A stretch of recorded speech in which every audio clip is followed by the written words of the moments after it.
Bruce was a normal kid living with his parents. His dad was a farmer and his mom was a librarian.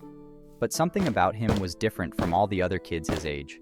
He liked to help other villagers, animals, and other things in the village. His granddad told him a lot of stories about heroes before sleep, but little did he know that this was the last night he saw his grandfather. It was a dark, stormy night when a group of thieves entered their village. They quickly killed all of the iron golems and stole everything from their houses and burned them down. Bruce's grandfather heard the noise and looked through the window. He quickly saw what was happening. He wanted to help, but it was too late. Thieves entered their house, took away all valuable things. But when they were about to take Bruce away, his grandfather spoke. "Leave him alone.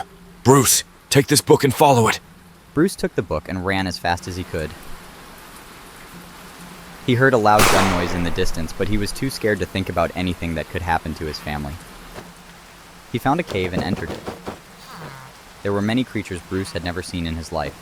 He was scared, but he continued and after some time found a place to sleep.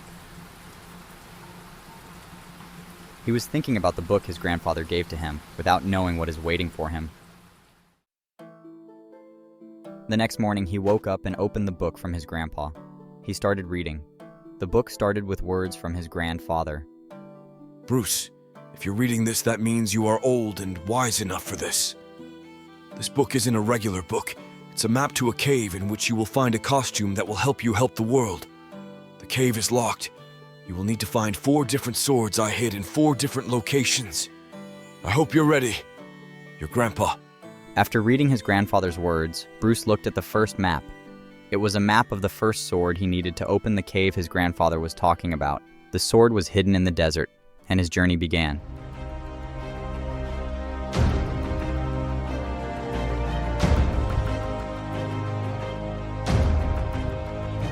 He was walking day and night, but the words from the book pushed him forward.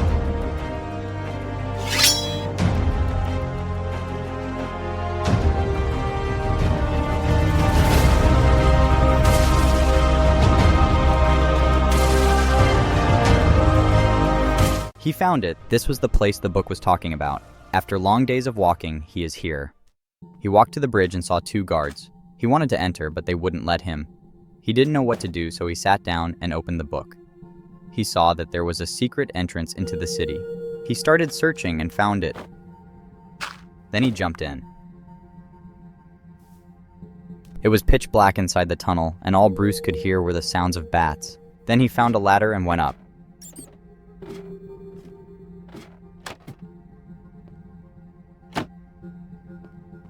When he came to the city, he realized how big it actually was.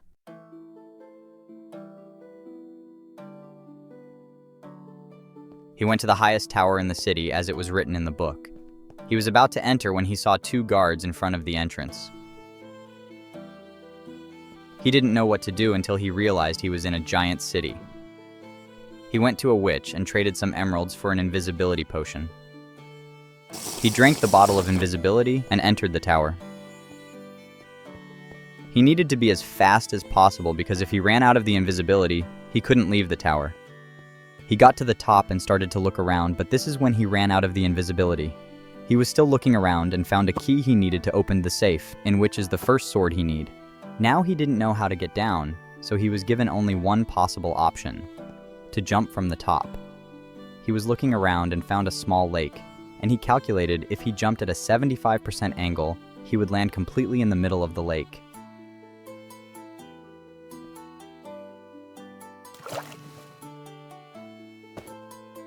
Now, he was ready. He went to the palace in which there is a safe with the first sword. He walked in and saw 2 guards. He was waiting, and when the guards were looking around, he came in. He successfully came in, but he didn't know what was waiting for him.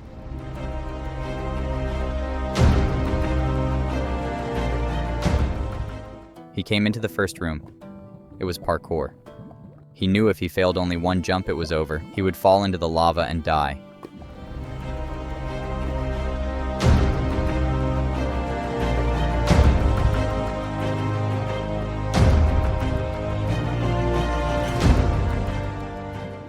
And when he was on his last jump, he realized it was an impossible jump.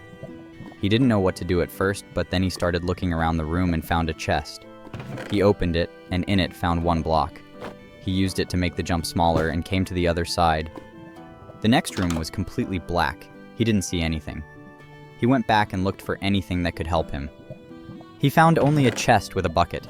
He put lava in the bucket and went back to the black room. He placed the lava right at the edge of the room and saw the lava go through the wall. He went right to the edge and saw that the room continued. Then he looked to the right and there was a door to the next room. This room was a maze. He thought it was just a normal maze, but then he started hearing weird noises. He wanted to get to the next room fast, but it was too late. Behind him was an army of silverfishes. He was scared to death, but he luckily found the door before silverfishes found him.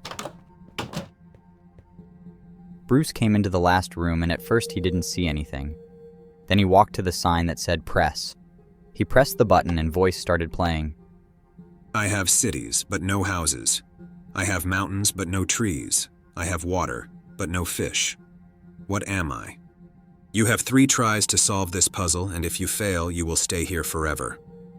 He was scared, but still tried. He thought, and the first thing he thought of was the globe. He took the paper and wrote the word globe on it. He put the paper back, but the code was wrong. This scared him, but he had 2 more tries. On his second try, he typed painting, but the code was still wrong. For the last attempt, he thought and thought and thought. He decided that his last code would be a map. The code was correct. He got to the safe door and used his key to get inside.